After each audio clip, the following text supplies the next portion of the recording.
as you are aware, our president did what I did, 35 years ago. He gave classified documents, or had them given,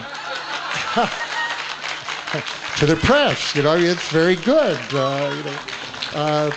Now, there's some funny aspects to it. I mean, I saw in the paper here just the other day, it's lying out here, that he said, well, how did he happen to do this? Well, he wanted, there was lies going around, he wanted to tell the truth to the people, which is, of course, what I wanted to do, so I empathize with that.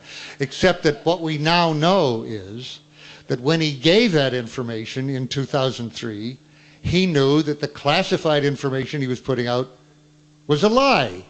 He was putting out the excerpts that indicated that that Saddam had sought uranium from Niger, and the aluminum tubes and all that. There were centrifuges. We know now, he knew then, we now know, that part of the NIE, the National Intelligence Estimate, was false. So that's what he was putting out. But in any case, he was putting out classified stuff. So if what I did was illegal, which is a question, what he did was illegal for the same reason. And actually, I would say, or my lawyers would have said, that it wasn't illegal at that time, and what he did wasn't illegal because we don't yet have an Official Secrets Act. And we're likely to have that if he gets his way, actually. But in any case, the news this week is, here's the headline in Newsweek. Let's see if you can see it.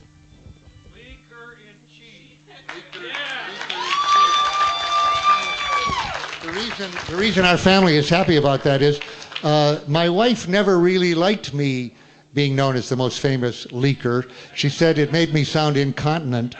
And so I feel now, I'm really glad that the mantle has passed, sort of to the president. I feel like Miss America, the former Miss America, sort of passing on to the leaker-in-chief this title. And somebody today was, who was it, who was saying, leaker of the free world. You could do all kinds of things with it. This president, among other things, he's not only waging an aggressive war in Iraq, and I'm afraid, and threatening, and I think planning, an aggressive war with equally or more disastrous effects in Iran.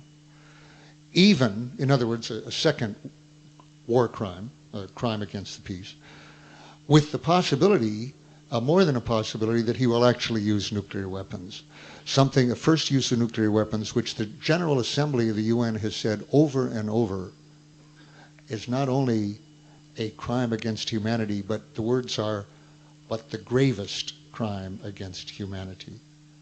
And this is what, now Bush says, no, there's no such planning, this is wild speculation, what Cy Hirsch has said. So we have a choice between what the president assures, no such planning is going on, and Cy Hirsch's wild speculation. So that isn't too hard to choose when it comes to where to put your bets.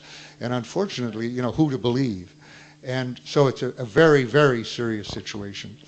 And I think there's a very, very serious need for whistleblowing of that, for the people who spoke to Cy Hirsch and told him that they believe the juggernaut is unstoppable now.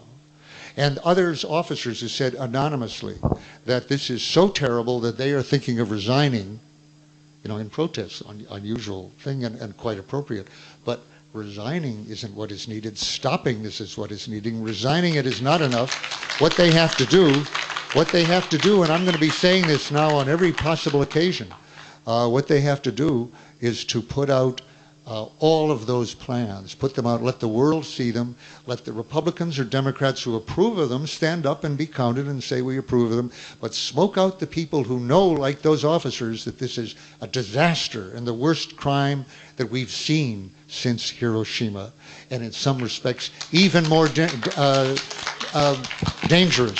Hiroshima opened the door to the eventual, someday, destruction of the human species.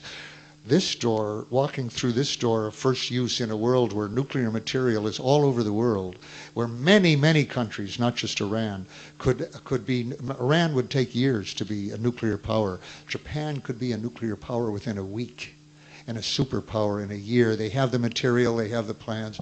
Germany, the same.